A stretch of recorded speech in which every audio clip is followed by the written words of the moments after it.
परमेश्वर यीशु, हम मांगते हैं प्रभु, आज ईस्टर के दिन प्रभु मैं मांगती हूँ प्रभु, वचन दोधारी तलवार के समान आए प्रभु, जो लोगों के हृदय में ही नहीं जाए पर उनके जीवन को भी बदले। शैतान इस वचन को चुरा ना पाए प्रभु, ये वचन के द्वारा इन्हें प्रकटीकरण मिलने दे प्रभु कि यीशु मसीह तू कौन है प्रभु, और तूने हमारे लिए क्या किया, इसका प्रकटीकरण मिलने दे प्रभु। हर एक को स्पर्श कर, हर एक के हृदय को बदल, और हर एक के जीवन में जो भी कमी घटी है उसे निकाल दे प्रभु। परमेश्वर, ये वचन पर चलने वाले लोग बने, ना कि सिर्फ सुनने वाले। यीशु के नाम से मैं प्रार्थना करती हूँ, आमेन आमेन आमेन। ओके, सो वचन में जाने से पहले सभी को हैप्पी ईस्टर, सभी को हैप्पी ईस्टर विश कर रही हूँ मैं। ईस्टर आज का बहुत बड़ा ये है। ओके, आज हम बहुत बड़ा त्यौहार मना रहे हैं ईस्टर, और ईस्टर की खासियत ये है कि यीशु मसीह जो मारा गया, गाड़ा गया और तीसरे दिन जी उठा, वो जीवित हो गया। वो उसके कब्र में उसे लेटाया गया था, पर वो तीसरे दिन जी उठा। हालेलुया। तो happy Easter to everyone, amen. Okay, आज का जो वचन है वो खतरनाक वचन है, बहुत ही ज़बरदस्त वचन है, और ये वचन है फसह का मेमना। ओके, फसह का मेमना, वल्हांडण काय, फलांडणचा कोकरू काय आहे, फसह का मेमना क्या है और वो कैसे मसीह के समान है। What is Passover lamb and how Passover lamb is same as Jesus, is like Jesus. Okay, तो फसह का मेमना क्या है और फसह का मेमना कैसे मसीह के समान है, हम समझेंगे। मराठी में जो बाइबल पढ़ते हैं उनको बोलना है वलांडणचा कोकरू। तर किती लोकांना माहित नसेल फसह का मेमना, पास ओवर लैम्ब, और वो जो फसह का मेमना है वो कैसे यीशु मसीह की तरह है, हम एक एक करके जानेंगे, ठीक है। पर पहला मुझे आपको वचन में जाने से पहले मुझे बैकग्राउंड देना है। बैकग्राउंड क्या है, देखो, अब ये उस टाइम की बात है जब इजरायली लोग, जब ये उस टाइम की बात है जब इजरायली लोग, सब लोग इधर देखेंगे, जब ये उस टाइम की बात है जब इजरायली लोग मिस्र देश के बंदी में थे, गुलामी में थे। मिस्र देश के लोग इजरायली लोगों के ऊपर अत्याचार कर रहे थे, उनके ऊपर बहुत काम दे रहे थे, उनको सता रहे थे। और अब इजरायली लोग रो रहे थे कि परमेश्वर हमें बाहर निकल, परमेश्वर हमें बाहर निकल, क्योंकि हम कुछ नहीं कर पा रहे हैं, हम तकलीफ में हैं। और परमेश्वर उनकी बातों को सुनता है और उनको छुड़ाने वाला भेजता है, और वो छुड़ाने वाला और कोई नहीं पर मूसा होता है। हालेलुया।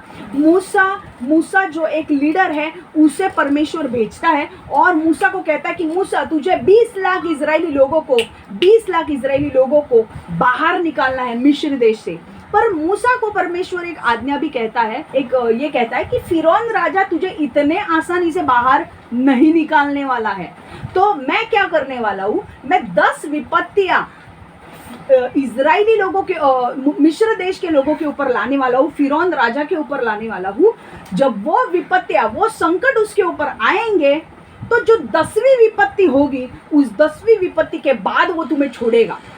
ओके, एक एक विपत्ति आती जाती है। अभी बहुत सारे लोगों ने बाइबल पढ़ा है तो उनको पता होगा, पहले ब्लड होता है, खून बदल जाता है, फ्रॉग्स आते हैं, लाइज, गनैट्स, फ्लाइज, लाइफ स्टॉक, हेलस्टोन्स गिरते हैं ऊपर से, बहुत सारी चीजें होती है। जिन लोगों ने बाइबल पढ़ा है उनको पता होगा। अब हम लोग को क्या करना है, हमको हमारी जो आज से हमको जो देखना है वो हमारी 10वीं विपत्ति से हम शुरू करने वाले हैं। कि परमेश्वर कहता है मैं 10वीं विपत्ति उनके ऊपर लाऊंगा, और 10वीं विपत्ति के बाद फिरौन राजा खुद होकर तुम्हें इस देश से बाहर निकालेगा। ठीक है, तो ये मैं अपना वचन के लिए बेस तैयार कर रही हूँ। अभी हमारा वचन शुरू नहीं हुआ है, क्योंकि मैं अगर आगे जाऊँ तो बहुत सारे नए लोग हैं, उनको समझ में नहीं आएगा, और यहाँ पे हमारे बच्चे भी हैं, उनको भी वचन समझ में आना चाहिए। समझ में आ रहा है? अब होता ऐसे है कि परमेश्वर कहता है अब 10वीं विपत्ति क्या है। देखो, परमेश्वर कहता है मैंने बहुत सारी विपत्तियां लाई है, पर फिरौन राजा का हृदय मैंने कठोर किया है, पर एक विपत्ति मैं लाऊंगा जिसके वजह से वो पूरी तरह से टूट जाएगा, और फिर तुमको खुद को, वो इजरायली लोगों को खुद को कहेगा निकल जाओ मेरे देश से, क्योंकि वो आसानी से छोड़ने वाला नहीं, पर ये विपत्ति के बाद वो छोड़ेगा। वो विपत्ति क्या थी? वो विपत्ति ये थी कि परमेश्वर ने कहा मैं इजरायली लोगों के, मैं मिस्र देश के लोगों के हर एक पहलोटे बच्चे को मारने वाला हूँ। हर एक पहलौठा बच्चा, मतलब हर एक जो पहला पुत्र है, जो मनुष्य का पुत्र हो या चाहे जानवर का पुत्र हो, मैं उसको मार डालने वाला हूँ। और ये मिस्र देश के लोगों के हर एक घर में होने वाला है। हर एक व्यक्ति, उनके घर में कोई ना कोई पहला जो पुत्र जन्मा है वो मरने वाला है, चाहे वो जानवर का हो या पशु का हो या मनुष्य का हो। समझ में आ रहा है? और जब वो देखेंगे कि यार इनको मैंने मार दिया, तो वो तुमको छोड़ देंगे। अब परमेश्वर ने क्या कहा कि देखो, मैं इनके ऊपर, मैं वहां से गुजरने वाला हूँ, मैं मिस्र देश से गुजरने वाला हूँ, और मैं जब गुजरूंगा, मैं नहीं चाहता कि इजरायली लोगों के ऊपर भी वही विपत्ति आए। तो मुझे एक चिन्ह चाहिए, जिस चिन्ह के वजह से मुझे समझेगा कि ये इजरायली लोगों का घर है। तो वो चिन्ह क्या था? तुम्हें एक मेमना लेना है। मेमना म्हणजे कोकरू है के कोकरू। अभी कोकरू कैसे दिखता है पता है ना? मेमना भेड़, ये देखो दिख रहा है जूम पे। ओके, अब त्याला म्हणतात वलांडण मेमना। शब्द आला असेल कधी मराठीमध्ये तर त्याला म्हणतात वलांडण मेमना। ओके, अब तुमको क्या करना है? ये मेमने को लेना है, पालना है थोड़े दिन, और 10वें या 14वें दिन को ये मेमने को काटना है, और इसका जो खून है वो दरवाजों के ऊपर, चौखटों के ऊपर लगाना है। जब मैं मिस्र देश से गुजरूंगा उनके ऊपर विपत्ति लाने के लिए, तब मैं देखूंगा कि किसके घर में वो चिन्ह है, जो दरवाजों के ऊपर खून से बनाया हुआ चिन्ह है। कोई चिन्ह तुम करो, पर खून से होना चाहिए, वो मेमने के खून से। जब वो चिन्ह मैं देखूंगा, मैं उस घर में विपत्ति नहीं लाऊंगा, उस घर में किसी की मौत नहीं होगी। समझ में आ रहा है? अब निर्गमन 12:29 से 30 हम पढ़ेंगे। निर्गमन, एक्सोडस 12:29-30। मैं आज फास्ट जाने वाली हूँ क्योंकि वचन थोड़ा बड़ा है। आधी रात को यहोवा ने मिस्र के सभी पहलोटे पुत्र, फिरौन के पहलोटे पुत्र जो मिस्र का शासक था, से लेकर बंदी गृह में बैठे कैदी के पुत्र तक सभी को मार डाला। पहलोटे जानवर भी मर गए। मिस्र में उस रात को हर घर में कोई ना कोई मरा। फिरौन, उसके अधिकारी और मिस्र के सभी लोग जोर से चिल्लाने लगे, रोने लगे। समझ में आ रहा है? तो परमेश्वर वहां से गुजरने वाला था, और जिन लोगों के घर में वो चिन्ह नहीं था, उनके घर में मौत हुई। तो कौन कौन मर गया उनके घर में? फिरौन राजा का खुद का पहला बच्चा मर गया। जो बंदी गृह में भी थे ना, जो जेल में थे, उनके भी पहले बच्चे मर गए। मतलब छोटे से छोटा, बड़े से बड़ा, किसी को भी परमेश्वर ने छोड़ा नहीं, सबको मार डाला, पहलोटे पुत्र को। पर जिनके घर में वो चिन्ह था, वो लोग बच गए। हालेलुया। अब आज हमारा जो वचन है, ये वचन 10वें विपत्ति के ऊपर मैं नहीं ले रही हूँ। आज हमारा जो वचन है, मैं फसह के मेमने के विषय में ले रही हूँ। आज हमें जानना है कि वो मेमना क्यों खास था, कि भाई उसके खून के वजह से वो विपत्ति उनके ऊपर आई नहीं, इजरायली लोगों के ऊपर। तो भाई वो मेमने में कुछ खास बात थी ना, कि वो मेमने के खून जब लगाया तो विपत्ति उनके यहाँ पे आई नहीं। वो चिन्ह जब उनके दरवाजों पर लगाया तो उनके घर में विपत्ति आई नहीं। अगर वो मेमने के बदले किसी और का खून लगा होता तो विपत्ति उनके घर में आ जाती। तो ये मेमना क्या है? वे मेमना कुछ खास है, और इसी के बारे में हमें जानना है। सब लोग तैयार है? रेडी है? क्लियर है अब तक? एक्सोडस 12:29-30। एक्सोडस 12:29-30। आगे हम जा रहे हैं। अब अभी तक यहाँ तक क्लियर है? ओके। इजरायली लोगों ने क्या किया? मेमने को काटा, खून अपने दरवाजों के ऊपर लगाया। जब परमेश्वर वहां से गुजरा, परमेश्वर ने देखा उस खून को और बोला नहीं, ये इजरायली लोगों का घर है, यहाँ पर विपत्ति नहीं आनी चाहिए। जो बाकी के घरों में जहाँ पर खून नहीं लगाया था वो उस मेमने का, वहां पर विपत्ति आ गई और पहलोटे पुत्र सारे मर गए। ओके, समझा यहाँ तक?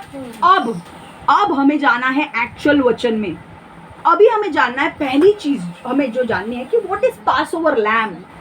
फसह पर्व का मेमना क्या है, वो हमें जानना है कि नहीं? आपको पता होना चाहिए ना। वलंडन कोकरू काय आहे? ओके, मैं मराठी में भी जानबूझ के दे रही हूँ ताकि बहुत सारे लोग मराठी में बाइबल पढ़ते हैं। What is Passover lamb?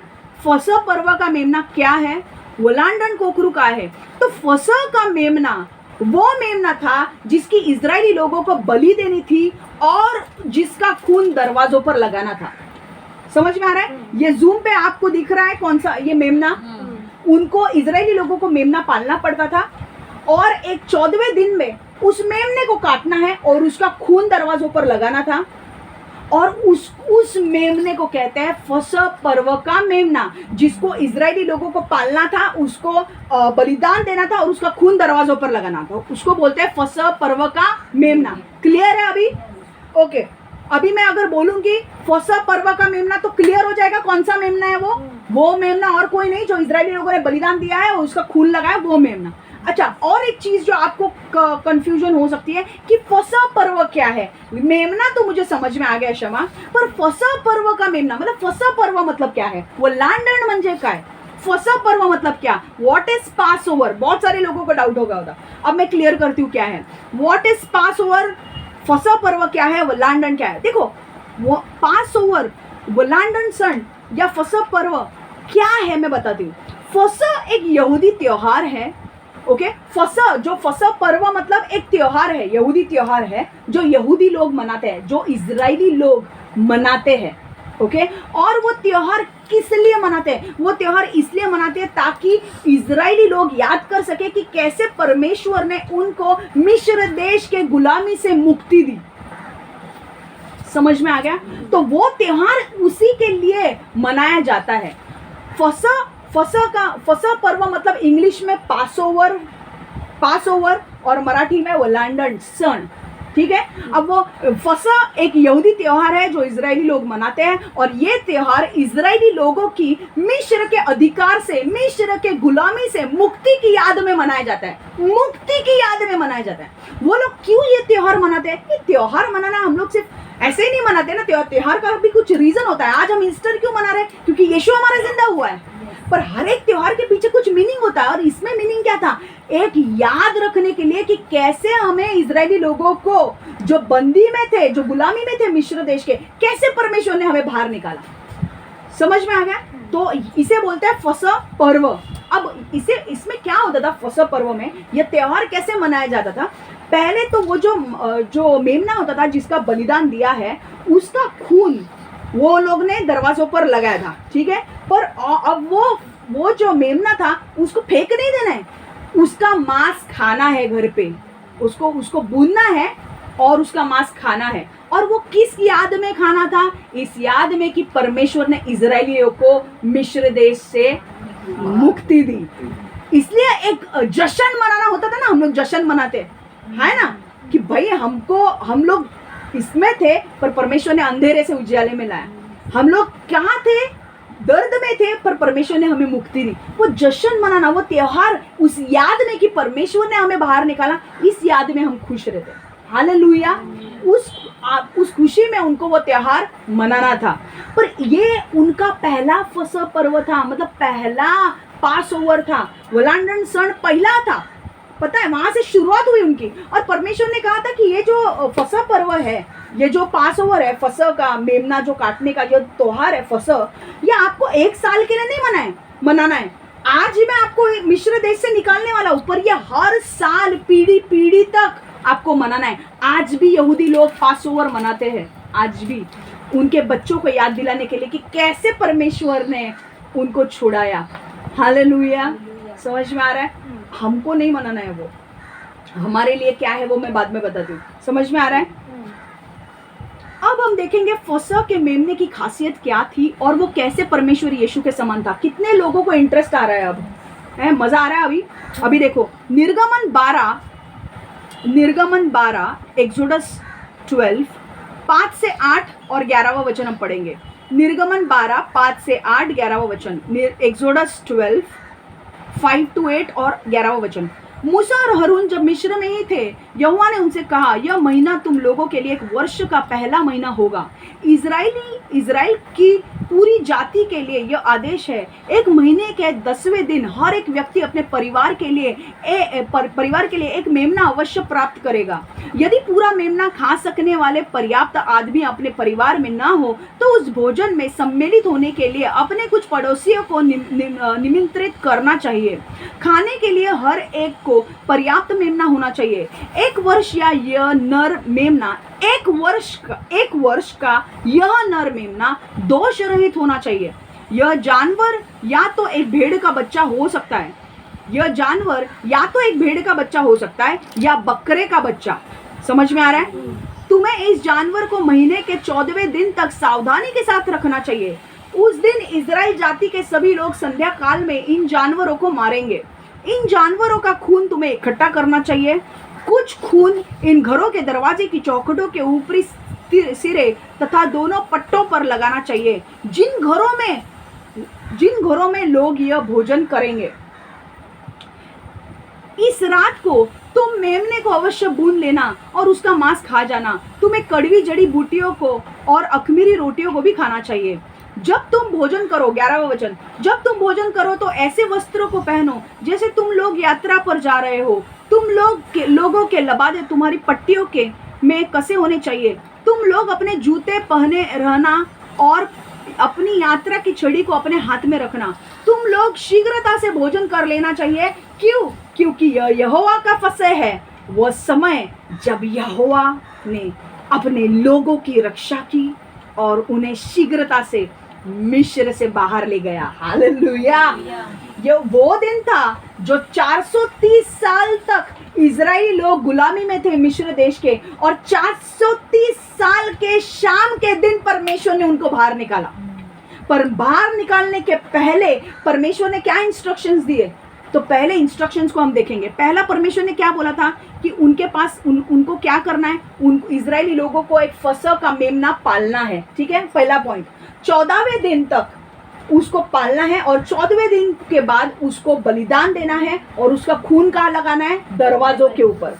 और दरवाजों के ऊपर लगाने के बाद उस मांस को क्या करना है? दूसरा चीज हमें क्या रखना है, उसके बारे में क्या बोला है? 1 वर्ष का यह नर मेमना दोष रहित होना चाहिए। तो पहला क्या, इजरायली लोगों को यह मेमना पालना है और फिर बाद में वो कैसा होना चाहिए? वो मेमना जो पाल रहे हैं वो ये नर होना चाहिए, पुरुष होना चाहिए, नर। ओके। और मेमना कैसा होना चाहिए? दोष रहित, उसमें कोई दोष नहीं होना चाहिए। कान निकला हुआ, नाक फटी हुई, आंख से दिख नहीं रहा है, ऐसा मेमना नहीं चाहिए। जब हम परमेश्वर को कुछ अर्पण करते हैं, हमें कैसे अर्पण करना चाहिए? बेस्ट देना चाहिए। हालेलुया। अगर आप लोग ताइद में फटी हुई नोट डाल रहे हो तो समझ लो गलत बात है। समझ में आ रहा है? आपको परमेश्वर को जो देना है वो बेस्ट देना है और अच्छा, उत्तम। तो ये कैसा होना चाहिए? उसमें कुछ दोष नहीं होने चाहिए। समझ में आ रहा है? तीसरी चीज, इजरायली लोगों को शाम को इस मेमने का बलिदान देना था। तो इजरायली लोगों को क्या करना है? 14वें दिन तक वो रखना है। 14वें दिन के बाद 14वें दिन के शाम को उसे बलिदान देना है, उसका खून दरवाजों के ऊपर लगाना है। और देखो, इजरायली लोगों को शाम को इस मेमने का बलिदान देना है। तीसरा पॉइंट फिर चौथा पॉइंट ये है कि तुम्हें जब बलिदान देना है, तुम्हें मेमने की किसी हड्डी को भी नहीं तोड़ना है। मतलब एक चीज ध्यान में रखो, जब तुम बलिदान दोगे इस मेमने का, तो मेमने की हड्डी टूटनी नहीं चाहिए। तुम मेमने को कैसे काटोगे? ऊपर से, गर्दन से। आपने कभी भी देखा है बकरे को मारते हुए या मेमने को मारते हुए? वो लोग कभी भी हड्डी को नहीं काटेंगे, ये गले से काटते हैं वो लोग और फिर मारते हैं, राइट? तो ये पॉइंट भी इंपॉर्टेंट है, क्योंकि मैं बता रही हूँ कि ये मेमना कैसे यीशु मसीह को दर्शाता है। कितने लोग इंटरेस्टेड है? मेमने का खून उन घरों के दरवाजों की चौखटे के ऊपर स्थिर तथा दोनों पट्टों पर लगाना चाहिए जिन घरों में ये लोग यह भोजन करें। जब मतलब क्या करना है? बलिदान करना है, उसका खून लेना है, दरवाजों के ऊपर लगाना है। जब परमेश्वर वहां से गुजरेगा, वो खून देखेगा और उस घर में विपत्ति नहीं आएगी। 5वां पॉइंट परमेश्वर ने बोला है, मेमने का अवश्य भून लेना है और उसका मांस खा जाना है। मेमने को फेंकना नहीं है, वो बहुत इंपॉर्टेंट मेमना है। इस मेमने को भूनना है और खाना है। ठीक है? इजरायली लोगों को खाना कैसे खाना है वो भी बताया था। दूसरे शब्द में, उन्हें निकलना था यात्रा के लिए। मतलब इजरायली लोग, परमेश्वर अपने लोगों को इतनी बारीकियों से उनको बता रहा था कि भाई खाना खाने के बाद ऐसे ही खाने के सोने नहीं जाना है, सोना नहीं है। खाना खाने के बाद कपड़े पहनकर रेडी रहो, क्योंकि जैसे तुम्हारा खाना खा के होता है, वहां पर मैं विपत्ति ला रहा हूँ। जब तक तुम खाना खा रहे हो वहां पर लोग मर रहे हैं। और जैसे फिरौन राजा तुमको बोलेगा निकलो, तो तब साड़ी पहनना शुरू नहीं करना है, पहन के बैठे रहो। क्योंकि खाना खाने के बाद तुरंत फिरौन राजा रोते हुए आएगा और बोलेगा निकलो, तो तुम्हें क्या करना है? तुम्हें निकलना है। समझ में आ रहा है? जब परमेश्वर आपको कोई आज्ञा देता है करो तो जल्दी करो, क्योंकि पता है आपको फिरौन राजा का मन कितनी बार बदला था? कितनी बार उसने पहले बोला हाँ जाओ, फिर वापस बदला, फिर जाओ, और परमेश्वर चाहता था कि इस बार उसका मन बदलने के पहले ही, और इस बार तो उसका मन बदलने वाला नहीं था, पर परमेश्वर चाहता था कि अब जो मौका आया है उसका फायदा उठाओ, जल्दी निकलो, मिस्र देश के गुलामी से निकल जाओ। हालेलुया। ये परमेश्वर का समय आया था जो भविष्यवाणी दी थी कि 430 साल के बाद इजरायली लोग मिस्र देश के गुलामी से आजाद होने वाले थे। आज वो दिन था। समझ में आ रहा है? तो उनको कपड़े वपड़े सब पहन के रेडी रहना था और फिर खाना खाना था, और उनको पता था जब तुरी बजेगी मूसा बोलेगा निकलो, तो हमें निकलना है, क्योंकि मूसा को कौन आदेश देगा? फिरौन राजा बोलेगा भाई निकल जा, तू, मेरा लड़का मर गया, अब और क्या होने वाला है, हम सब भी मर जाने के पहले तू निकल जा। समझ में आया? अब हम देखेंगे फसह का मेमना यीशु मसीह के समान कैसा है। फसह का मेमना समझा? फसह का मेमना क्या है? वो मेमना जिसको बलिदान देना है, जिसका खून वहां पर लगाना है। फसह पर्व मतलब क्या? वो त्योहार जिनको मनाना है। क्यों मनाना है? क्योंकि ये त्योहार दिखाता है कि कैसे इजरायली लोगों को मिस्र देश से परमेश्वर ने छुटकारा दिया। ठीक है, इतने तक समझा? किसी को कुछ डाउट है? कोई भी डाउट है? चौथा पॉइंट तू नहीं लिहिलंय? अच्छा लिह, चल लवकर। मेमने का खून उन घरों के दरवाजों के और चौखटों के ऊपर स्थिर तथा दोनों पट्टों पर लगाना चाहिए जिन घरों में लोग यह भोजन करेंगे। तो क्या करना है? मेमने का खून लगाना है। ये पॉइंट आप बाद में भी लिख सकते हो, वापस मैं आपके साथ शेयर करूंगी चाहिए तो ये पॉइंट, पर अब मुझे आगे जाना है। ठीक है, समझ में आ रहा है? 5वां पॉइंट, मेमने को अवश्य भून लेना है और उसका मांस खा जाना है। ठीक है, अब वापस से मैं एक एक पॉइंट लेने वाली हूँ, डरो मत। समझा यहाँ तक? सबको क्लियर है यहाँ तक? ठीक है। फसह का मेमना यीशु मसीह के समान कैसे है? हालेलुया। फसह का मेमना यीशु मसीह के समान कैसे है? ओके, पहली चीज जो मुझे बोलनी है, यीशु मसीह के लिए बहुत सारी भविष्यवाणी दी थी। यशायाह ने दिया था, बहुत सारे अलग अलग भविष्यवक्ता थे जिन्होंने परमेश्वर यीशु के लिए भविष्यवाणी दी थी कि वो आने वाला है, वो आने वाला है। जैसे भविष्यवाणी दी थी, कुछ चीजें भी थी जो मसीह के आने वाले दिनों को दर्शाने वाली थी। और ये फसह का मेमना, ये एक निर्गमन में फसह का मेमना जिसकी बलि दी गई, आने वाले यीशु मसीह को दर्शा रहा था। हालेलुया। ये एग्जैक्टली ये जो मेमना, फसह के मेमने में जो जिस मेमने की बलि दी जाने वाली थी, ये एग्जैक्टली आने वाले दिन में यीशु मसीह की बलि कैसे दी जाएगी उसको दर्शा रहा था। समझ में आ रहा है? इंटरेस्टिंग होते जा रहा है ना। अब कितने साल पहले की बात है ये, हाँ, कितने हजारों साल पहले की बात, जब इस मेमने को वैसे ही काटा गया जैसे यीशु मसीह को सूली पर चढ़ाया गया। और अब एक एक पॉइंट क्लियर होगा कि कैसे वो मेमना यीशु मसीह है। हालेलुया। तो यीशु मसीह और फसह का मेमना कौन है? अलग अलग है? सेम है ना? अब हम देखेंगे कैसे। फसह का मेमना यीशु मसीह है। देखो 1 कोरिन्थियों 5:7, अगर आपको वचन खोलने के लिए नहीं मिलता है तो प्लीज अभी सिर्फ सुनो। 1 कोरिन्थियों 5:7, Get rid of the old yeast so that you may be new unleavened batch as you really are. For Christ, our Passover lamb, has been sacrificed. Hallelujah. देखो पौलुस क्या लिखता है? पौलुस यीशु मसीह की तुलना किससे के साथ कर रहा है? देखो, पुराने खमीर से छुटकारा पाओ ताकि तुम आटे का नया लोंदा बन सको। तुम तो बिना खमीर वाली फसह की रोटी के समान हो। हमें पवित्र करने के लिए मसीह को फसह के मेमने के रूप में बलि चढ़ाया गया। तो पौलुस क्या बोल रहा है? फसह का मेमना किसकी तरह था? यीशु मसीह की तरह। हमें छुटकारा देने के लिए, हमें पवित्र करने के लिए यीशु मसीह को बलिदान दिया गया। हालेलुया। तो फसह का मेमना और यीशु मसीह कौन है? एक ही है। एक चिन्ह था। फसह का मेमना आने वाले यीशु मसीह को दर्शा रहा था। हालेलुया। समझ में आ रहा है? तो पौलुस क्या बता रहा है? हमें पवित्र करने के लिए मसीह को, कौन मसीह? यीशु मसीह। यीशु मसीह को फसह के मेमने के रूप में बड़ी बलि चढ़ा दिया गया। समझ में आ रहा है? समझ में आ रहा है? पौलुस क्या बोल रहा है? फसह का मेमना और यीशु मसीह, फसह का मेमना भी बलि चढ़ा, यीशु मसीह भी बलि चढ़ा। समझ में आ रहा है? पहला पॉइंट क्लियर है। दूसरा हम और एक वचन देखेंगे जहाँ पे यूहन्ना बपतिस्मा कहता है कि ये मेमना यीशु मसीह है। देखो यूहन्ना 1:29 वचन, जॉन 1:29, आप वचन बाद में देख सकते हैं। यीशु परमेश्वर का मेमना। अगले दिन यूहन्ना ने यीशु को अपनी तरफ आते देखा और कहा, परमेश्वर के मेमने को देखो जो जगत के पाप को हर लेता है। समझ में आ रहा है? क्यों ऐसा नहीं बोला परमेश्वर के हाथी को देखो? क्यों नहीं बोला हाथी को? क्यों नहीं बोला घोड़े को, परमेश्वर के घोड़े को देखो? नहीं, क्योंकि परमेश्वर वो जो सालों पहले जो मेमना मरा था वो एग्जैक्ट आने वाले चीजों के बारे में पॉइंट करा था कि भाई मैं जैसा मरा हूं ना, वो मेमना इनफैक्ट वो बोल रहा है मैं जैसा मरा हूं वैसे वो मेमना आने वाला है और वो मेरी तरह मरने वाला है। समझ में आ रहा है आपको? इसलिए यूहन्ना बपतिस्मा ने क्या बोला? अगले दिन यूहन्ना बपतिस्मा के आजू बाजू में बहुत लोग रहते थे और उस वक्त यीशु मसीह उसे मिलने के लिए आया और उसने क्या बोला? यीशु मसीह नहीं बोला, अरे यीशु आया तू, ऐसा नहीं बोला उसने। देखो क्या बोला? अगले दिन यूहन्ना ने यीशु को अपनी तरफ आते देखा और कहा, परमेश्वर के मेमने को देखो। हालेलुया, परमेश्वर के मेमने को देखो। यूहन्ना बपतिस्मा को पता था कि ये मेमना हमारे लिए बलिदान होने वाला है और इसीलिए उसने कहा, परमेश्वर के मेमने को देखो जो जगत के पाप को हर ले जाता है। समझ में आ रहा है?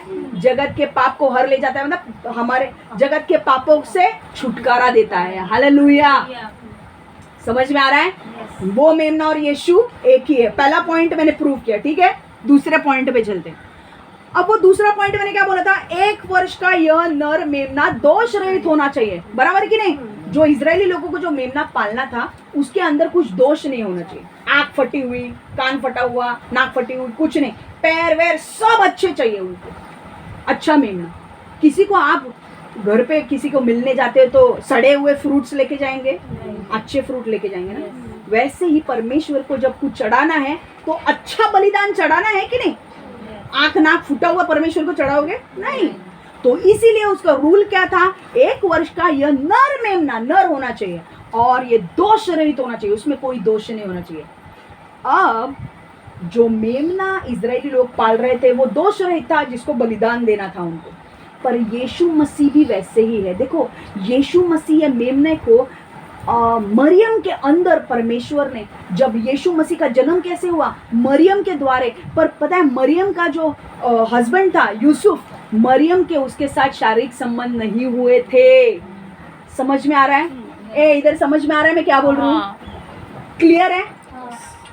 यीशु मसीह का देखो मरियम और यूसुफ के शारीरिक संबंध नहीं हुए थे। अगर बच्चा कब होता है? जब एक स्त्री और पुरुष जब साथ में आते हैं तभी बच्चा होता है। पर मरियम के संबंध हुए ही नहीं, तो उसके अंदर बच्चा पैदा कैसे हुआ है? उसके अंदर पवित्र आत्मा ने उसे गर्भवती किया। तो वो बच्चा कैसा था? पवित्र था। देखो तुमको पता है ना, जब बच्चे का जन्म होता है तो पिता के यहाँ से शुक्राणु होता है और माँ का भी कुछ मिक्स होता है, XY क्रोमोसोम्स मिक्स होते हैं और बच्चा जन्म लेता है, ठीक है। पर अगर यीशु के मामले में ऐसा था ही नहीं, बच्चे का जन्म पूरी पवित्र आत्मा ने किया था। तो वो कैसा था? पवित्र था। उसमें मनुष्य की कोई भी XY क्रोमोसोम जीन्स वीन्स कुछ आया ही नहीं। वो पूरी तरह से परमेश्वर ने बनाया हुआ व्यक्ति था। हालेलुया। पर उसको डायरेक्ट जन्म नहीं देना था, उसको जन्म मरियम के पेट से देना था। पर समझ में आ गया आपको? पवित्र आत्मा ने बनाया था उसको, अंदर गर्भ में रचा हुआ था। इसलिए मरियम का भी कुछ नहीं लिया था, ना यूसुफ का भी। तो कहां से वो आया? पूरी तरह से पवित्र आत्मा के द्वारा वो जन्मा। समझ में आया? उसके अंदर कुछ भी मरियम या यूसुफ का कुछ भी नहीं था। समझ में आ रहा है? पूरी तरह से पवित्र था। क्यों? अगर मरियम का या यूसुफ का अगर उसके अंदर आता तो वो पापी होता, क्योंकि मनुष्य ने पाप किया है। और आदम और हवा का पाप मरियम में और यूसुफ में भी था और हम में भी था, हमें भी है कि नहीं? पर इसलिए अगर वो पाप, अगर यूसुफ और मरियम से वो बच्चा होता और यीशु जन्मता तो यीशु के अंदर भी वो पाप होता। यीशु में भी खोट होती, तो यीशु में दोष होता ना फिर। तो यीशु अगर दोष है तो हम उसको परमेश्वर के लिए बलिदान कैसे दे सकते हैं? तो उस दोष से बचाने के लिए, परमेश्वर के लिए पूरी तरह से पवित्र बलिदान देने के लिए कैसा मरियम को कैसा मरियम गर्भवती कैसे बनी? पवित्र आत्मा के द्वारा। हालेलुया। यूसुफ मरियम को छोड़ने वाला था, तू गर्भवती बनी, पर परमेश्वर ने बोला भाई हेलो, स्वर्गदूत गया यूसुफ को बोला नहीं, मरियम को छोड़ना नहीं है, ये मेरी ओर से है। जब ये मेरी ओर का मेरा काम जब पूरा हो जाएगा तब तुम एक साथ हो सकते हो। बाइबल पढ़ो, वहां पर लिखा है। वो डिवोर्स देने वाला था मरियम को, पर परमेश्वर ने आज्ञा नहीं दी, बोला मरियम को नहीं, मैंने मरियम के अंदर वो कार्य किया है और वो कार्यों को पूरा होने दो। जब यीशु बाहर आएगा, वो पुत्र बाहर आएगा, फिर तुम एक साथ हो सकते हो। समझ में आया? इसका मतलब यीशु पूरी तरह से पवित्र था। 1 वर्ष का नर मेमना, नर दोष रहित। समझा? यीशु कौन था? लेडी नहीं थी, वो जेंट्स था, है कि नहीं? नर और दोष रहित, बिना किसी दोष का। क्लियर है? 2 पॉइंट समझ में आ गए? कैसे समझ में आ रहा है? वो मेमना यीशु मसीह की तरह था। क्लियर? ठीक है। अब देखो एक पत्रस 1:19 क्या कहता है? 1 Peter 1:9, but with the precious blood of Christ, a lamb without blemish or defect. समझ में आ रहा है? बल्कि वो तो तुम्हें निर्दोष और कलंक रहित मेमने के समान मसीह के बहुमूल्य रक्त से ही मिल सकता है। मसीह के बल्कि वो तुम्हें निर्दोष और कलंक रहित, क्या बोल रहा है वो? कलंक और दोष रहित किसके जैसा मिल सकता है? देखो, बल्कि वो तुम्हें निर्दोष और कलंक रहित मेमने के समान मसीह के बहुमूल्य रक्त से ही मिल सकता है। पतरस बोल रहा है मसीह का जो खून था उसमें कोई दोष नहीं था। मसीह, यीशु मसीह के अंदर कोई भी दोष नहीं था। वो पूरी तरह से निष्कलंक, निष्पाप था। हालेलुया। ठीक है, आप बोल सकते हो क्षमा, उसका जन्म तो वैसे हो गया, पवित्र आत्मा ने उसको जन्म दिया, उसमें कोई खोट नहीं गई। पर जब वो 30 साल की उम्र तक वो बड़ा हुआ, तब तक तो उसने पाप किया होगा ना। वो पाप कर सकता था, है कि नहीं? क्योंकि 33 के उम्र में यीशु को क्रूस पे चढ़ा दिया, तो 33 की उम्र पे वो पाप कर सकता था, है कि नहीं? पर मैं वो आपको बोलती हूँ, उसने कोई भी पाप नहीं किया 33 की उम्र तक, मरते दम तक उसने कोई पाप नहीं किया। देखो वचन, इब्रानियों 4:15 वचन, इब्रानियों 4:15 वचन, Hebrews 4:15, for we do not have high priest who is unable to empathize with our weaknesses, but we have one who has been tempted in every way just as we are, yet he did not sin.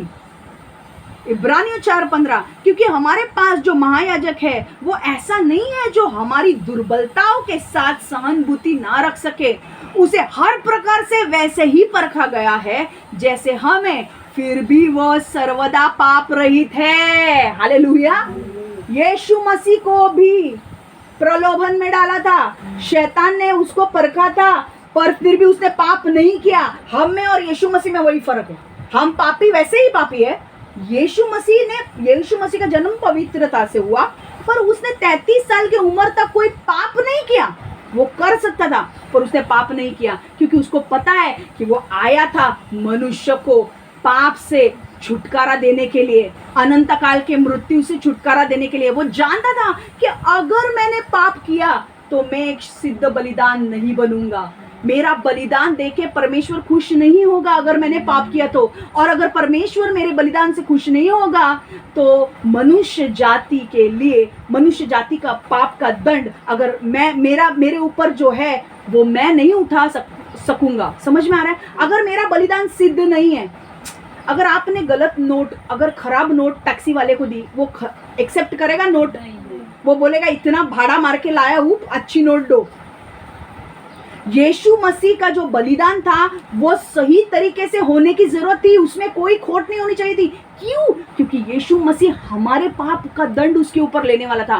एक गलती और वो दंड हमेशा के लिए हमारे ऊपर रहते। अगर यीशु मसीह का बलिदान सही तरीके से नहीं हुआ होता, अगर उसने पाप किया होता ना, समझो, थोड़ा सा दिमाग लगाओ, अगर उसके हाथ से एक भी पाप अगर होता और अगर वो क्रूस पर जाता और वो बलिदान भी होता ना, तो परमेश्वर बोलता नहीं, मैं ये बलिदान स्वीकार नहीं कर सकता। फिर कौन जाता हमारे लिए? वो पाप हमारे ऊपर ही रहता। आज यीशु मसीह ने हमारे ऊपर के दंड ले लिए हैं, इसलिए जब व्यक्ति यीशु मसीह पर विश्वास करता है, परमेश्वर हमारे सारे पाप क्षमा कर देता है। क्यों? क्योंकि हमारे दंड का हमारा दंड किसने चुकाया? यीशु मसीह ने। समझ में आ रहा है? वरना वो सारे दंड हमारे ऊपर रहते।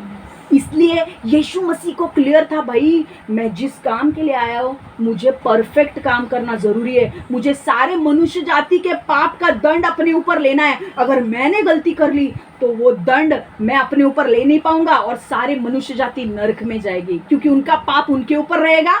और जिसके पाप क्षमा नहीं हुए हैं, पाप क्षमा कैसे होंगे? पाप क्षमा होंगे ही नहीं ना, क्योंकि तुम्हारे लिए तुमने पाप किया है, तुम्हारा पाप तुम्हारे ऊपर है। और उसके लिए अब यीशु मसीह ने अगर पाप किया है तो वो दंड वो एक्सेप्ट ही नहीं करेगा ना, परमेश्वर उसका बलिदान स्वीकार ही नहीं करेगा। अगर उसका बलिदान स्वीकार नहीं किया तो तुम्हारे पाप उसने लिया ही नहीं, तो तुम्हारे पाप तुम्हारे ऊपर ही है। समझ में आ रहा है? आज यीशु परमेश्वर हमारे पाप करने के बावजूद भी हमें क्यों माफ करता है? क्योंकि हमारे पापों का दंड ऑलरेडी यीशु ने लिया है।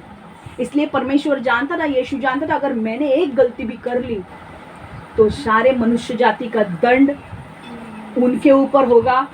और परमेश्वर कहता है पाप का दंड क्या है? मृत्यु। और मृत्यु के लिए सारी मनुष्य जाति एक एक करके नरक में जाती। इसलिए इतना बड़ा परमेश्वर का मिशन था, पृथ्वी पर आने का मकसद था। समझ में आ रहा है आपको? एक गलती भी, आज अगर हम छोटी गलती करते हैं, मयूर ने गलती किया, मैंने गलती किया, रंजना ने गलती की, मयूर ने अगर कबूल किया यीशु को, उसके सारे पाप माफ हैं। क्यों माफ है? अगर यीशु को उसने विश्वास किया यीशु के ऊपर, यीशु बोलता है अगर तूने मेरे ऊपर विश्वास किया है तो मैं सारे दंड तेरे माफ कर दूंगा, क्योंकि मैंने तेरे लिए कुर्बानी ऑलरेडी दे दी है। अब कौन से दंड? परमेश्वर कहता है जो मेरे ऊपर विश्वास रहेगा वो मरेगा नहीं पर अनंत काल का जीवन पाएगा। हालेलुया। समझ में आ रहा है? अब समझा, अगर गलती यीशु से एक भी हो जाती तो हमारे जीवन बर्बाद हो जाते और हम नरक में जाते। समझ में आ रहा है? हमें इसलिए ये खुशी मनानी है, ईस्टर मनाना है कि भाई यीशु मसीह बिना पाप किए हमारे लिए उसने दंड सहे, वो मारा गया, गाड़ा गया और तीसरे दिन जी उठा। हालेलुया। ये इतनी बड़ी चीज है। समझ में आ रहा है आपको? कुछ तो क्लिक हो रहा है। मयूर कल्टेगा।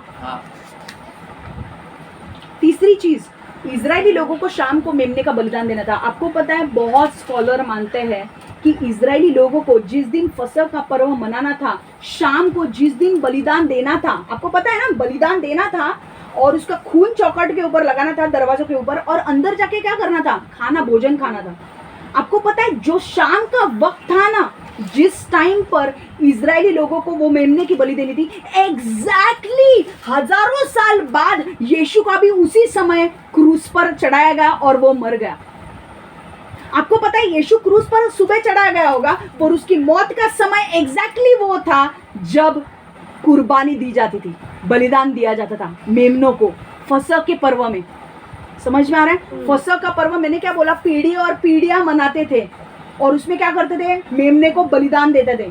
और मेमने के बलिदान देने का भी एक समय होता था, कभी भी जाके बलिदान नहीं दे सकते। इसलिए क्या बोला है? संध्या काल के समय, शाम को उनके इसमें एक समय होता था, उस समय पे बलिदान दिया जाता था। और अगर आप देखोगे यीशु मसीह भी, बहुत स्कॉलर्स मानते हैं कि यीशु मसीह भी उसी समय उसका बलिदान हो गया, उसने अपने प्राण छोड़ दिए। समझ में आ रहा है? यीशु मसीह और मेमने में क्या समानता है? समझा? चौथा पॉइंट, अब ये बहुत ही जबरदस्त है। मेमने का खून उन घरों के दरवाजों की चौखटों के ऊपर स्थिर तथा दोनों पट्टों पर लगाना चाहिए जिन घरों में लोग यह भोजन करें। अब लोगों को क्या, निर्गमन 12:23 में देखना है। देखो क्या होता था, मेमने को काटकर उसका खून दरवाजा और चौखटों के ऊपर लगाना था। अब क्या होने वाला था वचन में देखेंगे, निर्गमन 12:23वां वचन।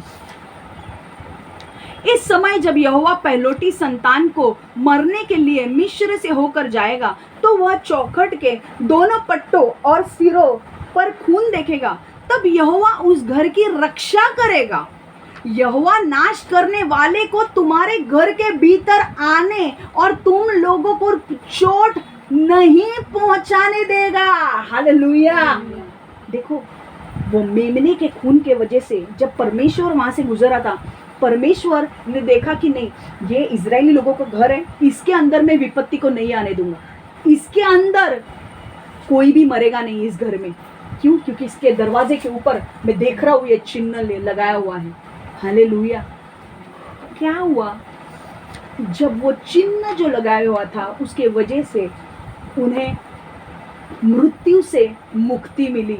अगर वो चिन्ह नहीं लगा था, अगर किसी ने बोला था चल ना मैं मेमने का क्यों करूं, मैं अपना खून काट कर वहां पे लगाता हूँ, चिन्ह होना चाहिए ना, खून होना चाहिए ना, मैं लगाता हूँ, उनके घर पे श्योर शॉट किसी की मौत होती। मेमने का ही खून वहां पर लगना जरूरी था। हालेलुया। और वो मेमना इसलिए महत्वपूर्ण था क्योंकि वो मेमने का खून लगने की वजह से उनके घर में कोई भी विपत्ति नहीं आने वाली थी। अगर वो नहीं लगाया होता तो उनके घर पे पहलोटे की मौत होती, पहला बच्चा जो होता वो मर जाता। वैसे ही बाइबल कहती है विश्वासियों ने प्रतिमात्मक रूप में यह मसीह के बलिदान के लहू को अपने हृदय में लगाया है। जिन जिन लोगों ने यीशु मसीह के लहू को, जो विश्वासी लोगों ने यीशु मसीह के लहू को अपने हृदय पे लगाया है, मतलब जिन जिन लोगों ने यीशु मसीह पर विश्वास किया है, उनके जीवन में कभी भी मृत्यु नहीं आएगी, कभी भी उनको अनंत काल का मृत्यु नहीं आएगा उनके ऊपर। मतलब हम मरेंगे सब, पर हम लोग नरक नहीं जाएंगे। अनंत काल का मृत्यु मतलब नरक नहीं मिलेगा उनको, वो नरक का दंड उनके यहाँ से निकल गया है। जब वो मेमने का लहू देखकर परमेश्वर देखता था इसको मार रहा है नहीं मार रहा है, इसके घर में विपत्ति आनी चाहिए नहीं आनी चाहिए, अगर चिन्ह है तो नहीं आनी चाहिए। वैसे ही परमेश्वर देखता है ये व्यक्ति ने यीशु मसीह को अपनाया या नहीं अपनाया। अगर इसने यीशु मसीह को अपनाया है तो इसके पाप किसने लिए? यीशु मसीह ने। तो इसका दंड क्या हुआ? क्षमा हो गया। तो ये स्वर्ग की पुस्तक में इसका नाम लिखा गया है और इसके ऊपर कभी भी अनंत काल का मृत्यु नहीं आएगा, पर इसे क्या मिलेगा? अनंत काल का जीवन। हालेलुया। हम लोग मरने के बाद भी हमारा आत्मा, हमें डरने की जरूरत नहीं, हमारा आत्मा सही रूप से स्वर्ग में लेकर जाएगा, स्वर्ग में जाएगा और वहां पे हम परमेश्वर के साथ हमेशा के लिए एक साथ रहेंगे। जिसको नहीं जाना है, किसको जाना है स्वर्ग में? जिन जिन लोगों ने यीशु को अपनाया वो लोग स्वर्ग जा रहे हैं, पर जिन जिन लोगों ने नहीं अपनाया है उनको आज भी मौका है कि आप लोग यीशु मसीह को स्वीकार कर सकते हैं। हालेलुया। आपको पता है लोग एक्सीडेंट में मरते हैं, तो कैसी कैसी चीज़ों में मर जाते हैं, जवान बच्चे मरते हैं। पता है आपको, शैतान, मैंने कितने किस्से सुने। रात को वो लोग बाइक पे गए हैं, 2 बजे एक्सीडेंट हुआ, मर गया। अब वो बच्चे ने अगर यीशु मसीह को अपनाया तो ठीक है, अगर नहीं तो वो नरक में जाएगा, उसका आत्मा बाहर निकलेगा। आपको पता है ना, शरीर में हमारा आत्मा होता है, मरने के बाद हमारा आत्मा बाहर निकलता है। और अगर हमने यीशु मसीह को नहीं अपनाया, हम कहाँ जाएंगे? नरक। क्योंकि बाइबल क्लियरली कहता है जो मेरे ऊपर विश्वास करता है उसका कभी नाश नहीं होगा, पर वो अनंत काल का जीवन पाएगा। यूहन्ना 3:16 हम वचन को देखेंगे, फिर आपको क्लियर हो जाएगा। For God so loved the world that he gave his only one and only son, that whoever believes in him shall not perish but have eternal life. Hallelujah. परमेश्वर को जगत से इतना प्रेम था कि उसने अपने एकमात्र पुत्र को दे दिया ताकि हर वह आदमी जो उसमें विश्वास रखता है नष्ट ना हो जाए, बल्कि उसे अनंत जीवन मिल जाए। नष्ट होना मतलब क्या होगा? नष्ट होना मतलब वो नरक जाएगा। पर जिन जिन लोगों ने यीशु मसीह को विश्वास किया है उसके पाप क्षमा हो चुके हैं, क्योंकि जिन जिन लोगों ने यीशु मसीह पर विश्वास किया है, यीशु मसीह ने ऑलरेडी मेरे पापों का दंड उसके ऊपर ले लिया है और मेरे पापों को क्षमा कर दिया है। अब मेरे ऊपर पाप है क्या? नहीं, मेरे ऊपर पाप ही नहीं है, तो मुझे सजा किसकी मिलेगी? सजा मिलेगी नहीं। जिसके ऊपर पाप है उसी को सजा मिलती है। पर मैंने यीशु मसीह को विश्वास किया, मेरे पाप क्षमा हो गए, अब मेरे ऊपर सजा नहीं है और तो मुझे क्या मिलेगा? सजा नहीं मिलेगी, मुझे पुरस्कार मिलेगा। क्या? मेरा नाम स्वर्ग की पुस्तक में लिखा जाएगा और मैं कहाँ जाऊंगा? स्वर्ग में। सब लोग ध्यान दो, मैं अच्छा वचन प्रीच कर रही हूँ, इतना बुरा नहीं सिखाती हूँ मैं कि आप लोगों को नींद आ रही है। प्लीज, किसको नींद आ रही है मुझे पता है। समझ में आ रहा है? आज आपको लग रहा है, मैं आपको बोलूँ, आज आपको लग रहा है कि क्या यार ये हमेशा ये, मैं आपको बोल रही हूँ, पता है शैतान इतना चालाक है। आपको पता है रात को 11 बजने के बाद भी जब आप रोड पे निकलते हो, अंधकार की शक्तियाँ कितनी होती है। आप क्यों इतनी बार सुनते हो कि भाई ये मर गया, वो मर गया, रात को इसका एक्सीडेंट हुआ। अंधकार की शक्तियाँ नीचे आती है भाई, वो अभी भी यहाँ पे होती है, पर तब उनका टाइम होता है अंधकार की शक्तियों का काम करने के लिए, इसलिए वो रात को काम करते। आज ना मरना आसान है, सब लोग मरने वाले हैं, पर मरने के बाद आप कहाँ जाओगे ये मायने रखता है। मरो क्या, सब मरने वाले हैं। आज मैं मरूंगी तो कल आप मरने वाले हो, पर मैं मरने के बाद स्वर्ग जा रही हूँ तो मेरे जीवन में कुछ ये है। मैं अगर नर्क जा रही हूँ ना तो नर्क बहुत ही बदतर है दोस्तों, प्लीज, नर्क बहुत बदतर है। और अपना लाइफ इसलिए आपके पाप माफ किए हैं परमेश्वर ने। आप यीशु में भी आए तो हमें अभी कैसे जीवन जीना है, पवित्र जीवन जीना है। हालेलुया। हमें बदलना है, हमें परमेश्वर से प्रार्थना करनी है, अपने आप को बदलना है, हमें और परमेश्वर के भीतर पवित्र जीवन जीना है। समझ में आ रहा है आपको? आज आपको परमेश्वर ने एक चांस दिया है पृथ्वी पर। एक तो सारे कितने सारे लोग हैं पृथ्वी पर जिनको यीशु नहीं मिला है, आज आपको यीशु मिला है, बहुत बड़ी बात है। आपका नाम स्वर्ग की पुस्तक में लिखा गया है, बहुत बड़ी बात है। आज आपके पास एक लाइफ है, आज इस एक लाइफ में परमेश्वर के लिए क्या करोगे? जितना कर सकते हो उतना करो। हालेलुया। समझ में आ रहा है?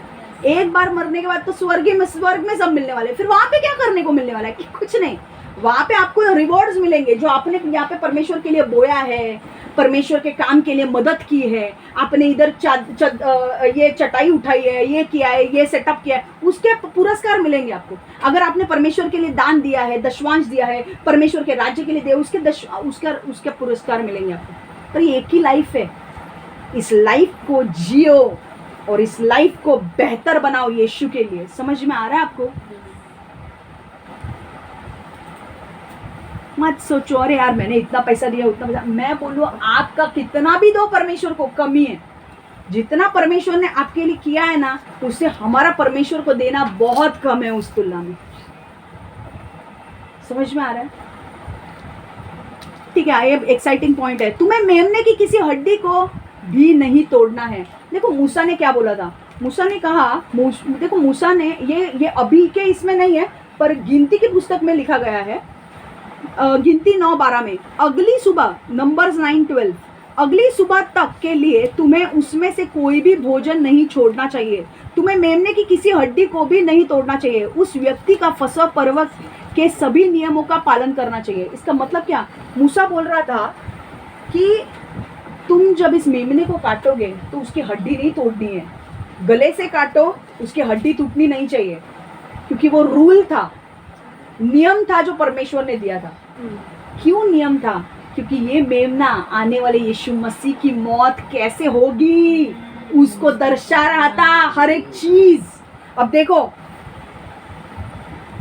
they must not leave any of it till morning or break any of its bones. When they celebrate the Passover, they must follow all the regulations. They must not break any of its bones. समझ में आ रहा है? देखो अब यूहन्ना 31-33 तक हम पढ़ेंगे। यूहन्ना 19वां अध्याय 31 से 33वां वचन, जॉन 19:31-33। यह फसह की तैयारी का दिन था। सबत के दिन में उनके शव क्रूस पर ना लटके रहे, क्योंकि सबत का वह दिन बहुत महत्वपूर्ण था। इसके लिए यहूदी ने पिलातुस से कहा कि वह आज्ञा दे कि उनकी टांगे तोड़ दी जाए और उनके शव वैसे ही हटा दिए जाए।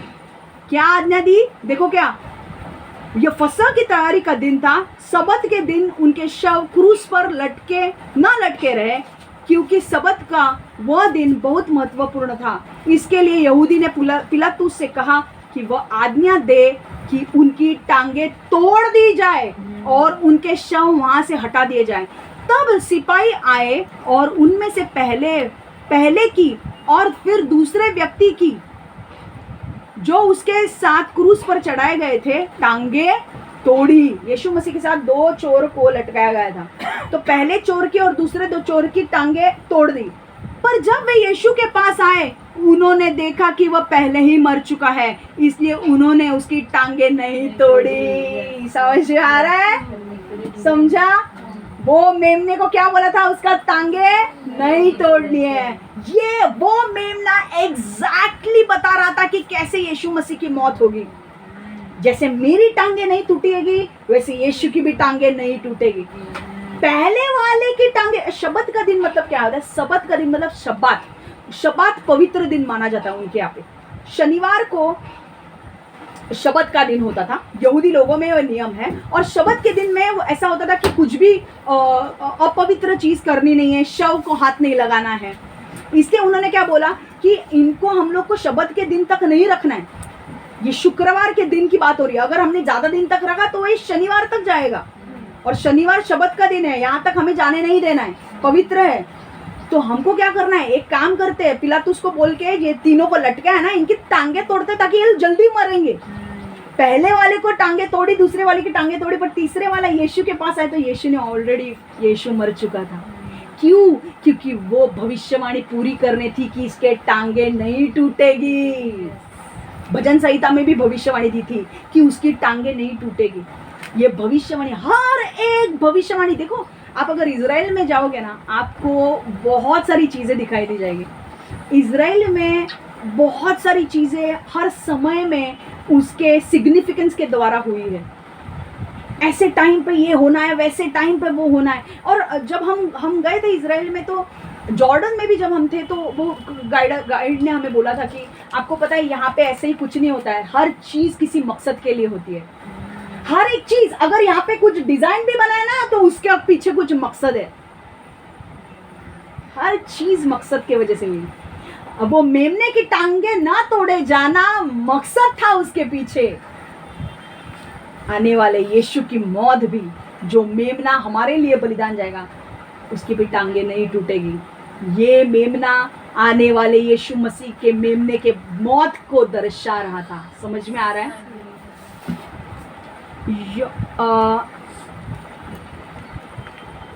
मेमने को अवश्य भून लेना और उसका मांस खा जाना। अब लास्ट पॉइंट और भी गहराई ऐसे है, समझ में आ रहा है? इंटरेस्टिंग लग रहा है आपको?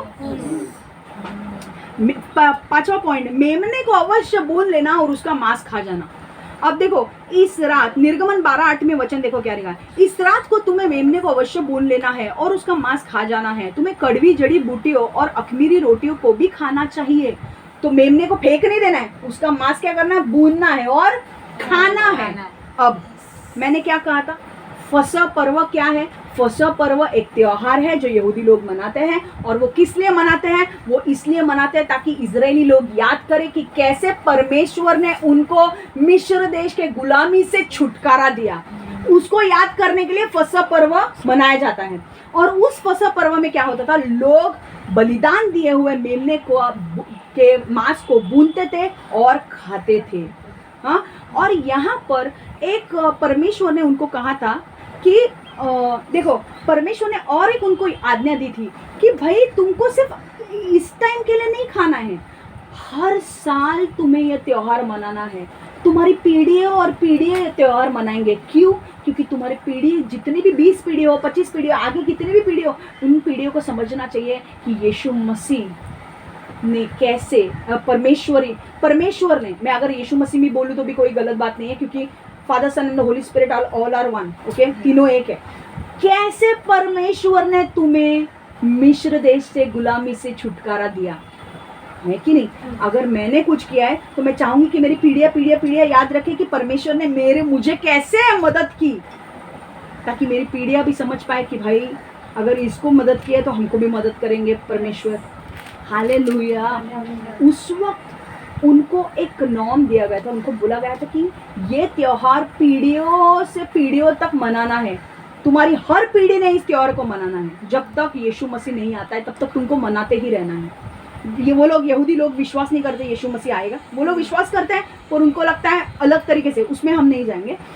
इनको एक ये दिया गया था कि भाई पीढ़ियों पीढ़ियों तुमको ये त्योहार मनाना है। देखो वचन का रहेगा, निर्गमन 12:17, तुम लोगों को अवश्य अख़मीरी रोटी का पवित्र पर्व याद रखना होगा, क्योंकि इस दिन ही मैंने तुम्हारे लोगों के सभी वर्गों को मिस्र से निकाला। अतः तुम लोगों के सभी वंशज को यह दिन याद रखना ही होगा। यह नियम ऐसा है जो सदा रहेगा। समझ में आ रहा है?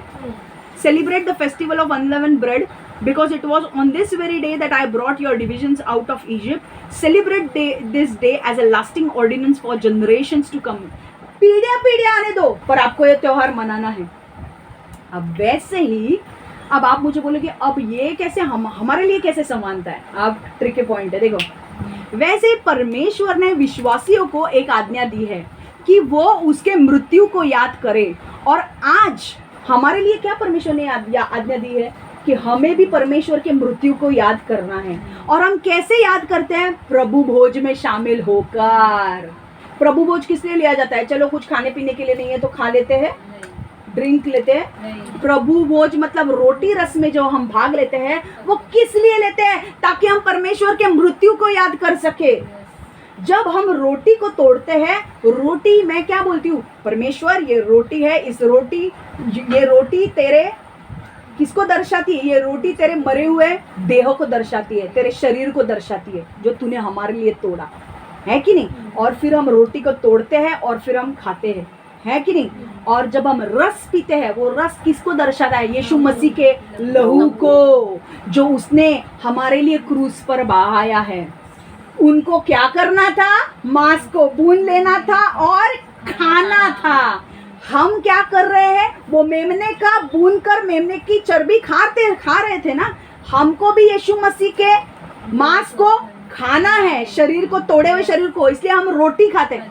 एक्चुअली हम यीशु मसीह के शरीर को नहीं खा रहे. हमको यीशु मसीह के मृत्यु के इसमें शामिल होना है, मृत्यु को याद करना है. इसलिए रोटी उसका एक सिर्फ चिन्ह है जो उसके शरीर को दर्शाता है. इसलिए हम रोटी तोड़कर खाते हैं ताकि हम यीशु मसीह के मौत में शामिल हो गए हैं. और हम लहू पीते हैं, हम रस पीते हैं, जो किसको प्रतीक है? उसके परमेश्वर के लहू का. हालेलुया. तो ये क्या दिखाता है? हम उसकी याद में ये करते हैं. उसका मांस नहीं खाते हैं हम, या उसका लहू नहीं पीते हैं हम उसकी याद में ये करते हैं. जो उसने हमारे लिए किया ना, उसकी याद में हम खाते हैं. रोटी तोड़कर खाते हैं और रस पीते हैं उसकी याद में, जो उसके मौत उसने कैसे की, उसने कैसे मौत को किया, उसने हमारे लिए मौत की, जो जान दी, उसको याद करके. It's like a remembrance. परमेश्वर बोलता है. और क्यों हम लोग बोलते हैं ना, हम लोग रोटी रस क्यों लेते हैं? क्योंकि परमेश्वर के मृत्यु को याद करने के लिए हम रोटी रस लेते हैं. समझ में आ रहा है?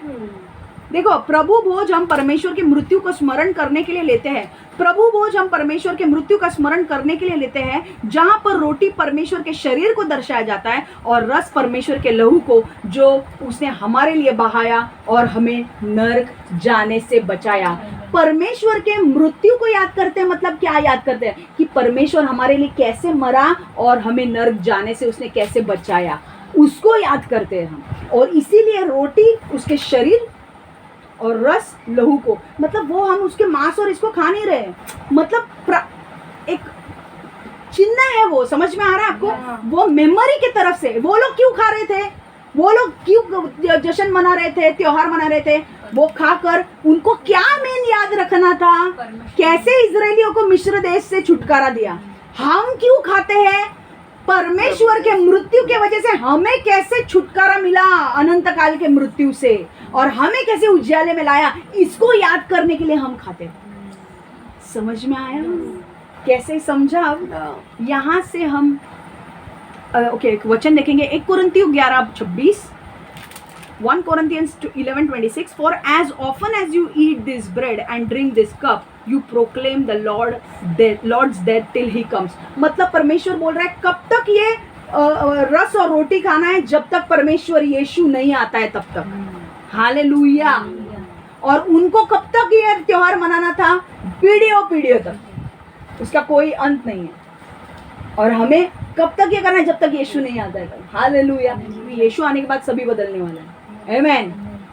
क्योंकि जितनी बार भी तुम इस रोटी को खाते हो और इस प्याले को पीते हो, उतनी ही बार जब तक वह नहीं आ जाता तुम प्रभु की मृत्यु का प्रचार करते रहो.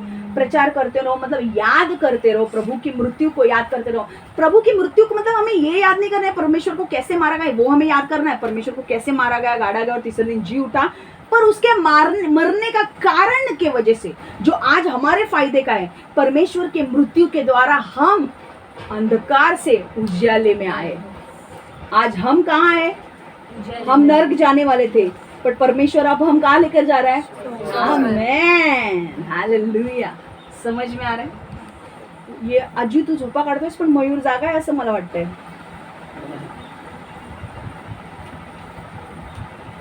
हालेलुया. देखो और एक वचन हम देखेंगे, लूका 22:19 से 21. फिर उसने थोड़ी रोटी ली और धन्यवाद दिया, उसने उसे तोड़ा और उन्हें देते हुए कहा, कौन दे रहा है? यीशु मसीह. यह मेरी देह है जो तुम्हारे लिए दी गई है. यीशु मसीह उनको बोल रहा है उस क्रूस पर जाने के पहले. वो बोल रहा है ये मेरी देह है जो तुम्हारे लिए तोड़ी गई है, मेरी याद में इसे करना. कौन सी याद?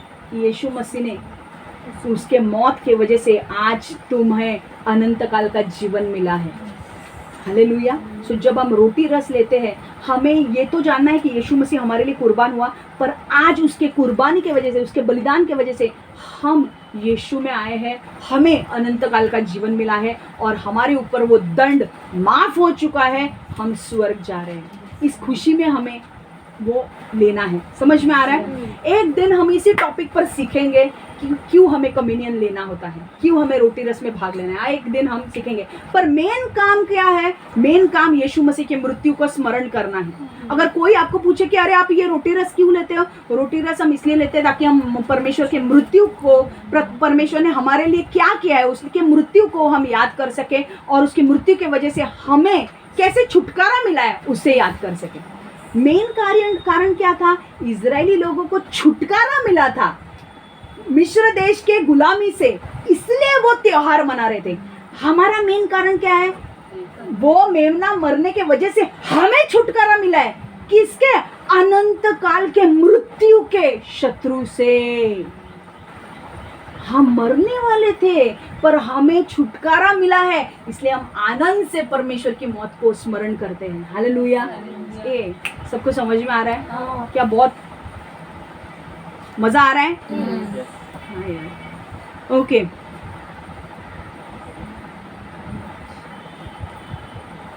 प्रभु भोज मसीह समुदाय इस बात का स्मरण है कि मसीह ने हमारे लिए क्या किया और उसके बलिदान के परिणाम स्वरूप हमने जो प्राप्त हुआ उसका उत्सव है.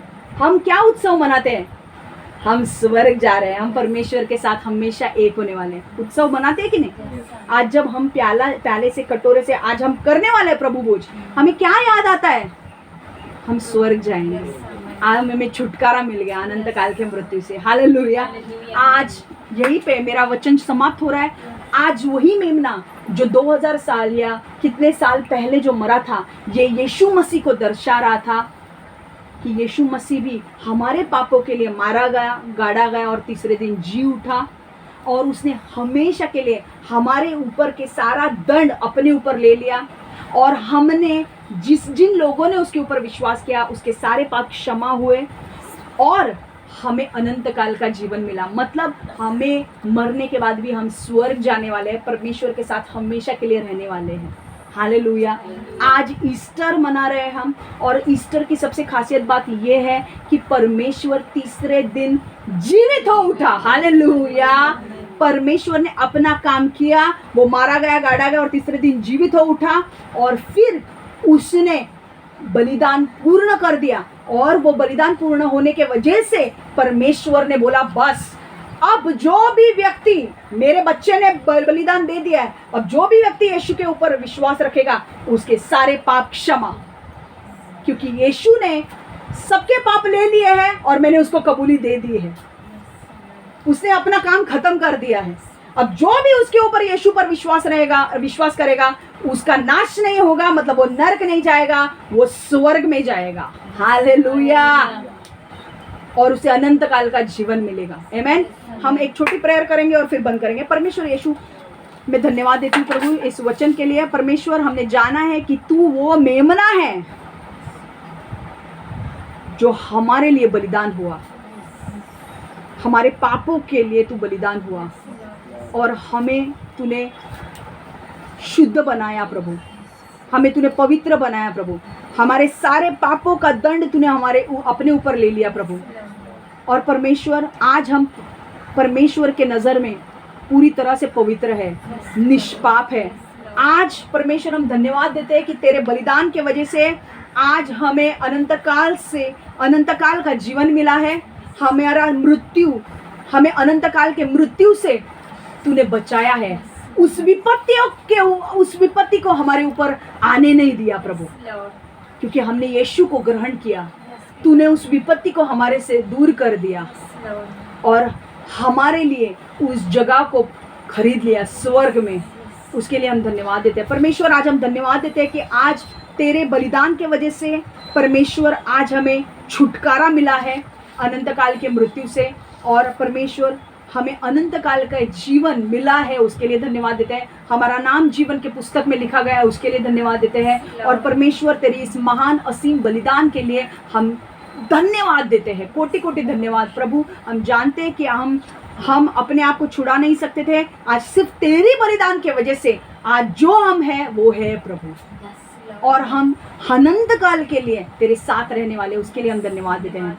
मेरा विश्वास है कि जैसे परमेश्वर तीसरे दिन जीवित हो उठा, परमेश्वर आपके जीवन में जो चीज़ें टूट चुकी है, मर चुकी है, और आपको ऐसा लग रहा है कि वो जीवन में कभी नहीं बदलने वाली है, परमेश्वर उन मृतक चीज़ों में जान को फूंक रहा है। परमेश्वर बोल रहा है मुझे कि जैसे मैं ईस्टर के दिन जीवित हो उठा, पवित्र आत्मा आपके मरे हुए स्थितियों को जीवित कर रहा है, मरे हुए स्थितियों को के अंदर जान को फूंक रहा है, आपके शरीर में जान को फूंक रहा है, आपको नया जॉब में आपको परमेश्वर नए जॉब दे रहा है, नए घर दे रहा है, नए चीजें, नए परिस्थितियां जो आपके लिए आपको लग रहा है मर चुकी थी, उसमें परमेश्वर जान को फूंक रहा है। और परमेश्वर आने वाले दिनों में आपको बोल रहा है कि परमेश्वर असंभव को संभव करने वाला है। परमेश्वर का मृत्यु से जीवित होना असंभव का संभव में दर्शाता है। आपके जीवन में जो भी आपको लग रहा है कि यह असंभव है, आने वाले दिनों में परमेश्वर कह रहा है उसे तुम संभव होते हुए देखोगे। हालेलुया। सिर्फ परमेश्वर के ऊपर विश्वास रखो और परमेश्वर को कहो, परमेश्वर जो तू चाहे वही मेरे जीवन में कर। बोलो, परमेश्वर मेरे जीवन में सिर्फ जो तू चाहता है वही होने दे। मुझे आत्मा में चलना है, मुझे शरीर में नहीं चलना है, मुझे पवित्र आत्मा का आवाज सुनना है, और मेरे जीवन में सिर्फ वही करना है जो तुझे भाता है। मुझे पवित्र रख, मुझे पवित्र बना, मुझे अनुग्रह दे, मुझे अभिषेक से भर, मेरे अंदर से डर को निकाल दे, और जो तू करने को कहता है मुझे करने के लिए मदद कर। यीशु के नाम से हम मांगते हैं, amen. God bless you all. ठीक है।